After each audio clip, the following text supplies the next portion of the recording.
안녕하세요. 플라잉 워십의 신태호 목사입니다. 오늘도 함께 예배를 드리는 모든 분들을 주님의 이름으로 환영하고 축복합니다. 오늘 우리에게 주신 하나님의 말씀은 요한이서 1장 1절에서 13절까지의 말씀입니다. 장로인 나는 택하심을 받은 부녀와 그의 자녀들에게 편지하노니 내가 참으로 사랑하는 자요 나뿐 아니라 진리를 아는 모든 자도 그리하는 것은 우리 안에 거하여 영원히 우리와 함께할 진리로 말미암음이로다. 은혜와 긍휼과 평강이 하나님 아버지와 아버지의 아들 예수 그리스도께로부터 진리와 사랑 가운데서 우리와 함께 있으리라. 너의 자녀들 중에 우리가 아버지께 받은 계명대로 진리를 행하는 자를 내가 보니 심히 기쁘도다. 부녀여, 내가 이제 너에게 구하노니 서로 사랑하자. 이는 새 계명같이 내게 쓰는 것이 아니요 처음부터 우리가 가진 것이라. 또 사랑은 이것이니 우리가 그 계명을 따라 행하는 것이요 계명은 이것이니 너희가 처음부터 들은 바와 같이 그 가운데서 행하라 하심이라. 미혹하는 자가 세상에 많이 나왔나니 이는 예수 그리스도께서 육체로 오심을 부인하는 자라. 이런 자가 미혹하는 자여 적 그리스도니 너희는 스스로 삼가 우리가 일한 것을 잃지 말고 오직 온전한 상을 받으라. 지나쳐 그리스도의 교훈 안에 거하지 아니하는 자는 다 하나님을 모시지 못하되 교훈 안에 거하는 그 사람은 아버지와 아들을 모시느니라. 누구든지 이 교훈을 가지지 않고 너희에게 나아가거든 그를 집에 들이지도 말고 인사도 하지 말라. 그에게 인사하는 자는 그 악한 일에 참여하는 자임이라. 내가 너희에게 쓸 것이 많으나 종이와 먹으로 쓰기를 원하지 아니하고 오히려 너희에게 가서 대면하여 말하려 하니 이는 너희 기쁨을 충만하게 하려 함이라. 택하심을 받은 내 자매의 자녀들이 내게 문안하느니라. 아멘. 여러분, 요한 사도도요, 이 요한 1서 다음에 이제 요한 2서를 이제 기록을 하게 되는데, 이 요한 2서의 내용은 우리 그리스도인들이 신실하게 생활을 하고 있어야 되는데, 이 부분에 대해서 신실하게 생활하고 있는 그리스도인들에 대해서는 칭찬을 해요. 그런데 그리스도인들 중에서 어떤 사람들이 있었냐면 거짓된 가르침에 이제 넘어가는 사람들이 있었어요.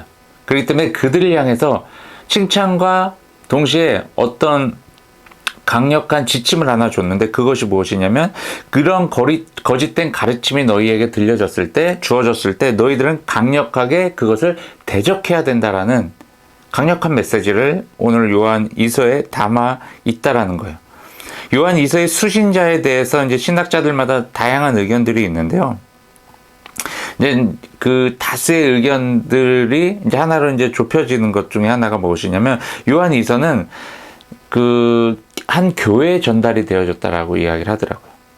그러니까 뭐 이렇게 표현을 하는 사람도 있어요. 오늘 이제 본문에 보면 이제 장로인 나는 택하심을 받은 부녀와 그의 자녀들에게 편지하노니 라고 이야기를 해가지고 이 부녀와 자녀들에게 편지를 썼다라고 이제 주장하는 신학자들도 있는데 대부분의 신학자들은 여기서 말하는 부녀와 자녀들은 이제 사도 요한과 함께 동역하는 그런 동역자들 그리고 함께 했던 그 교회라고 이제 이야기를 하더라고요. 일단 교회와 성도들에게 이제 주어진 편지라고 한다면 이 사도 요한이 오늘 본문에 나온 그 부녀 그리고 그의 자녀들은 어떤 사람들이냐면 그리스도의 진리, 하나님의 말씀의 근거에서 맺게 되어진 그런 관계에 놓인 사람들을 이야기를 하고 있는 거예요. 다시 말해서 동역자들을 이야기를 하는 것입니다. 그리고 그들과의 관계는 정말 사랑으로 돈독하게 붙여진 그런 정말 끈끈한 그런 관계라는 것을 우리가 알 수 있다는 거예요. 단순히 남녀와의 사랑을 이야기를 하는 것이 아닙니다. 동역자들, 형제 자매와의 그 사랑, 그리고 그 사랑으로 인한 그 연합된 그 교회의 모습을 이야기를 하고 있다는 거예요. 그래서 그들을 향해서 또 이렇게 이제 인사를 하는데 은혜와 긍휼과 평강이 있기를 바란다라고 이제 인사를 해요. 근데 이 인사법은요, 여러분 샬롬이라고 아시죠? 샬롬. 고대 근동 지방에서 흔히 이제 쓰여져 왔던 이제 인사 방법이죠. 오늘날 우리나라 같으면 안녕 이런 거예요. 안녕하세요. 이거와 같은 의미예요. 은혜와 긍휼과 평강이 너에게 있기를 바란다 라는 이제 표현이 샬롬 안에 들어져 있는 거고, 이 샬롬이라는 것은 우리나라 말로 안녕, 안녕하세요 라고 이제 하는 인사 방법이라는 거예요. 그래서 이렇게 이제 인사를 하고 어떤 이야기를 하냐면 사도 요한이 진리에 대해서 그리고 사랑에 대해서 이야기를 합니다. 그리스도인들은 주님이 주신 그 평강을 누리면서도 진리와 사랑을 수호하는 자들이어야 된다고 이야기를 합니다. 그래서 오늘 보면 4절부터는 진리와 사랑의 연관성에 대해서 이야기를 하게 되는데, 일단 하나님의 말씀인 진리를 따라 살아가고 있는 그 성도들의 삶을 보면서 그들을 칭찬을 합니다. 그리고 서로 사랑하는 삶을 살아야 된다라고 이야기를 하며, 사랑하는 삶, 그 삶을 살아가는 것이 바로 하나님의 말씀인 진리를 행하는 삶이다 라고 이야기를 하죠. 당시 교회의 상황을 보면요, 거짓된 가르침들이 이제 교회 안에 계속 들어오고 있었어요. 전해지고 있었어요. 그러다 보니까 교회 안의 성도들 가운데 이제 혼란이 찾아옵니다. 그리고 이런 혼란을 겪음으로 인해서 교회를 떠나는 또는 믿음을 저버리는 성도들까지도 생기게 되었다라는 거예요. 그래서 사도 요한은 오늘 보면서 강력하게 권고하는 것이 무엇이냐면, 세상에 미혹하는 자들이 있다. 그들은 예수님을 인정하지 않는 자들이다. 그러니 그들이 하는 말과 가르침은 그 어떠한 것도 듣지 말아라. 그리고 그들 곁에 머물러 있지도 말고 그들과 인사조차 하지도 말아라 라고 정확하게 짚어줍니다. 오늘 보면 8절 말씀에 보면요, 너희는 스스로 삼가 우리가 일한 것을 잃지 말고 오직 온전한 상을 받아라. 우리 그리스도인들은 우리가 하나님 앞에서 행하는 그런 모든 일들을 통해서 하나님으로부터 이제 상을 받게 돼요. 근데 우리가 하나님을 저버리고 하나님을 떠나게 되면 하나님으로부터 우리가 행했던, 하나님 앞에서 행했던 그런 선한 일들에 대한 상을요, 온전한 상을요, 받을 수 없다라는 거예요. 그러니까 이런 온전한 상을 받을 수 있는 자격이 있는 사람들임에도 불구하고 너희들이 그 거짓된 가르침을 따라 행함으로 인해서 하나님으로부터 받을 이 온전한 상을 받지 못하게 될 수도 있다라는 거예요. 그러니까 지금까지 진리, 말씀 잘 지키면서 살아오지 않았냐. 하나님께서 그거 다 아신다. 너희들의 수고와 열심 너무나 잘 안다. 그러면서 하나님께서는 지금 큰 상을 너에게 내릴 준비를 하고 계시는데 갑자기 하나님을 배신하고 하나님을 저버리게 되면 지금까지 하나님 앞에서 너희들이 행했던 그런 열심과 수고들이 다 헛된 것이 되어버릴 것이다 라고 강력하게 이야기를 하는 거예요. 그러니 너희들은 제발 하나님의 말씀 가운데, 하나님의 진리 가운데 머물러 있어라. 이런 이야기를 계속 하고 있는 것입니다. 사도 요한이요, 요한 2서를 쓸 당시에도 그 영지주의자들이라는 그 이단이요, 이 그리스도인들 가운데, 교회 가운데 침투를 해서 그들의 가르침을 계속 전달했어요.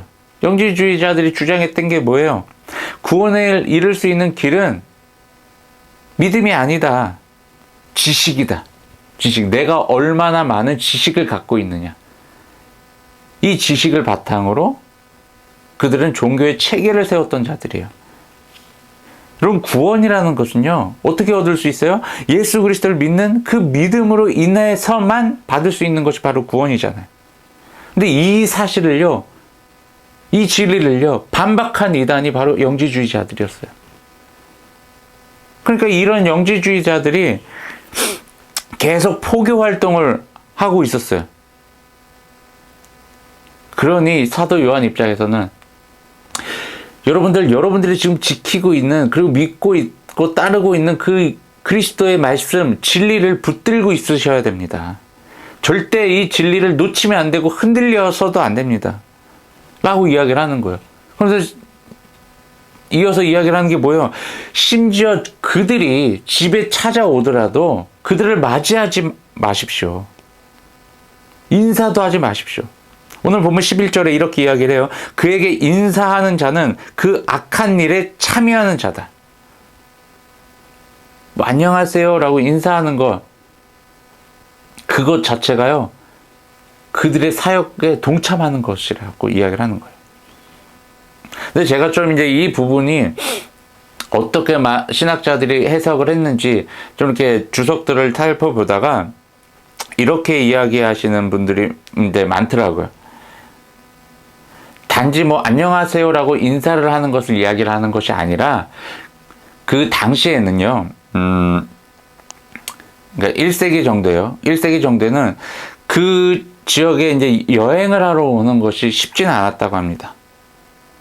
그러다 보니까 여행을 하면서 이제 뭐 선교하고 이렇게 이제 포교 활동을 하는 그런 선교사들 같은 경우에는요, 뭐 여관을 잡거나 그러기가 어려워가지고 이제 동역자들 집에 머물러서 거기서 먹고 자고 또 같이 또 말씀도 나누고 교제하면서 또 주변 지역 전도도 하고 선교 활동을 그런 식으로 했다고 해요. 근데 이제 영지주의자들, 이제 이단들도 마찬가지였다라는 거예요.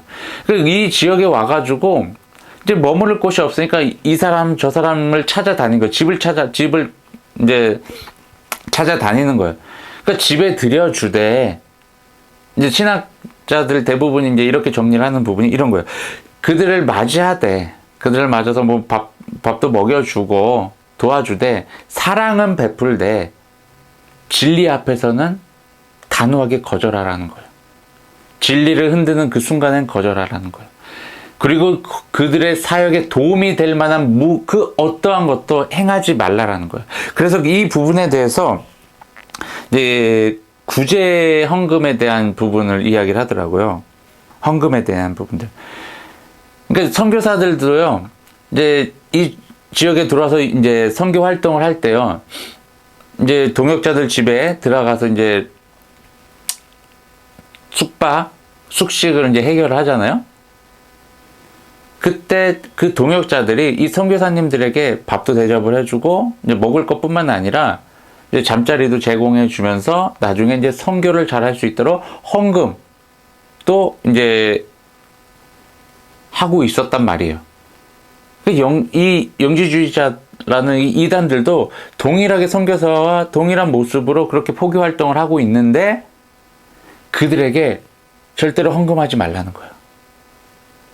그들에게 뭔가 도움이 될 만한, 그들의 사역에 힘이 될 수 있을 만한 그 무언가를 하지 말라라는 거예요.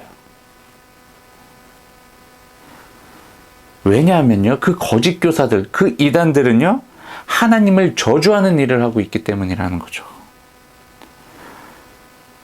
여러분, 우리가 오늘날 드리고 있는 그 헌금이나 기부금에 대해서도 좀 다시 생각을 해보면 좋을 것 같은데, 여러 사회 단체들이, NGO 단체들이요, 우리가 이제 요구를 할 경우가 많잖아요. 기부금을 요구할 경우가 많죠. 그리고 또 교회에서도 가끔 헌금을 요구하시는 목사님들도 계시긴 하는데, 그럴 때 우리는 어떠한 마음을 가지고 어떠한 선택을 하시는지 한번 생각을 해보세요. 여러분, 정확하게 알아보셔야 될 게 뭐냐면, 특히 이제 NGO 단체들, 사회단체들은요, 물론 다 선한 일에 쓰이려고 그런 목적으로 세워진 단체들이 훨씬 더 많습니다. 근데 간혹가다 사기를 치는 경우들도 있다는 거예요. 그리고 우리 그리스도인들 입장에서는 아무리 좋은 NGO 단체고 봉사단체지만 그것이 하나님을 대적하는 단체라면 우리는 그것을 도와줘서는 안 된다는 거죠. 그렇기 때문에 그 단체가 내가 기부금을 내야 되는, 내가 마음을 들이고 정성을 쏟아야 되는 그 단체가 어떠한 곳인지를 정확하게 파악을 하셔야 됩니다. 왜냐하면 내 마음과 내 정성이 들어가는 거예요. 근데 그것이 만약에 하나님을 위해서 쓰여지면 정말 좋죠. 감사한 일이에요. 하지만 그것이 하나님을 반대하는 행위에 쓰여진다면 그것은 나 또한 잘못된 선택을 하고 잘못된 길을 가고 있다는 거기 때문에, 그렇기 때문에 매우 신중하고 정확할 필요가 있다는 것입니다. 요한 이서 마지막으로 사도 요한이 하고 싶었던 말은 이거였어요.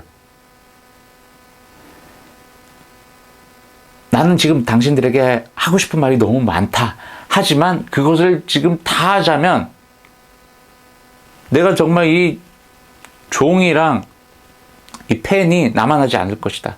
그러니 내가 직접 당신들에게 찾아가서 이제 이어서 말을 하겠다라고 이제 마지막에 사도 요한이 이야기를 하는데, 여러분, 정말 저도 그래요. 정말 중요한 얘기, 너무나도 사랑한 사람에게, 너무나도 소중한 사람에게 해주고 싶은 말들이 있으면요, 솔직히 문자로 하고 전화를 하기보다는 직접 만나서 이야기를 나누고 싶은 마음이 더 커요. 이거 왜 그러냐면 상대방을요, 그만큼 내가 사랑하고 소중하게 여기고 있다라는 거예요. 여러분, 사도 바울도 그랬고 사도 요한도 마찬가지였어요. 직접 만나서 얘기를 하고 싶은 그런 간절한 소원함들이 있었어요. 그것은 다시 말해서 저들을, 물론 이제 잘못된 부분이 있으면 이렇게 꾸짖고 가르치고는 있지만, 저들을 진짜로 사랑하고 있구나라는 것을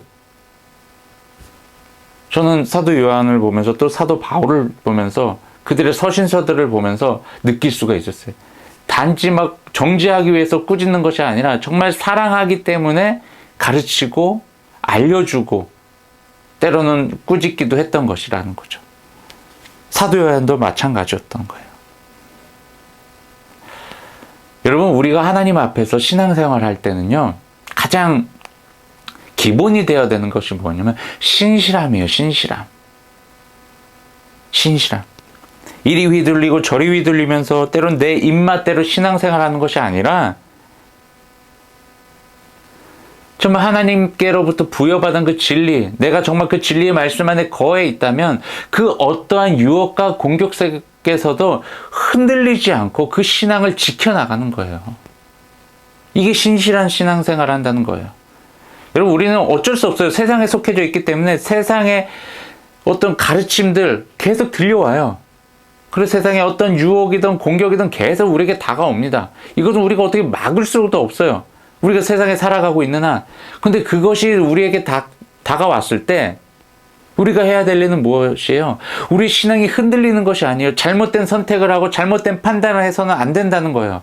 하나님의 말씀이 내 삶의 기준이 되어져서 그 말씀대로만, 그 진리의 말씀대로만 살아가는 거, 그게 우리 그리스도인들이 해야 될 일이라는 것입니다. 우리가 진리 안에 머물러 있으면, 하나님의 말씀 안에 머물러 있으면 그것이 가능해져요. 근데 우리가 그 말씀을 자꾸 떠나려고 하고 잠깐 내려놓고 잠깐 까먹고 이러고 있기 때문에 그 순간, 그 틈에 세상의 유혹과 공격이 우리를 지배하게 된다는 거예요. 여러분, 절대 이 세상의 흐름에 따라 끌려다니지 마시고요, 세상을 사랑하되 세상을 이끌어가는 우리 하나님의 영적 리더자들이 바로 저와 여러분, 우리 모든 그리스도인들이 되길 주님의 이름으로 축원합니다. 기도하겠습니다. 사랑과 은혜가 충만하신 하나님, 참으로 감사와 찬양 올려드립니다. 하나님, 우리에게 귀한 말씀 전해주시고 이 말씀을 통하여서 우리가 하나님 앞에서 신실하게 신앙생활을 하며 살아가야겠다고 우리가 결단케 하시니 너무나도 감사합니다. 하나님, 세상에는 수많은 거짓된 메시지들이 우리의 삶을 갉아먹으려고 노력을 하고 있습니다. 우리의 삶에 침투하려고 지금 엿보고 있습니다. 하나님, 세상의 그 어떠한 유혹과 공격 속에서도 우리의 삶이 무너지지 않을 수 있도록, 우리의 신앙이 흔들리지 않을 수 있도록 우리가 진리의 말씀 가운데 늘 거하게 하시고 그 하나님의 말씀만을 붙들고 더 나아가 이 말씀 앞에 온전히 순종함으로 반응하며 살아가는 우리 모든 그리스도인들 되게 하여 주시옵소서. 주님 앞에 이 시간 귀한 예물을 올려드립니다. 예물이 쓰여지는 곳마다 하나님의 나라가 확장되어지게 하시고 하나님의 이름이 또한 널리 전파되어지게 하시며 하나님의 사랑 또한 전달되어질 수 있도록 도와주시옵소서. 물질을 드린 손길을 주님께서 기억하시고 저들의 삶 가운데 감사와 찬양의 고백이 넘치게 하시며 저들의 삶 속에서 하나님의 은혜가 풍성하게 임하게 하여 주시옵소서. 이제는 우리 주 예수 그리스도의 십자가의 은혜와 하나님의 넓고 크신 사랑하심과 성령님의 보호 인도 동행하심이 오늘 이 자리에 모여 하나님께 예배를 드리며 하나님 앞에 신실한 신앙생활을 하며 살아가겠다라고 결단한 모든 그리스도인들 위해 지금으로부터 영원까지 함께하기를 간절히 축원하나이다. 아멘.